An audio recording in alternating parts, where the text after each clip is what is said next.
الزواج زمان. مساء الخير يا عمي. مساء النور يا ابني، انا جاي طالب ايد بنتك. وماله يا ابني، احنا نستاهل.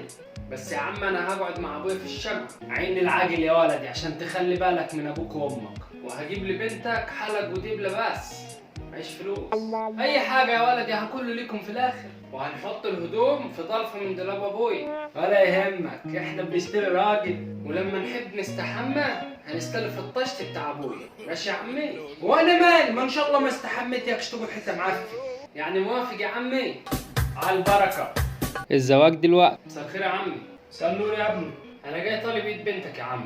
تمام، بس خلينا نتفق الاول. وماله يا عم، الاول شرط اخره نور. هتجيب دهب ب100,000 جنيه. منين يا عمي؟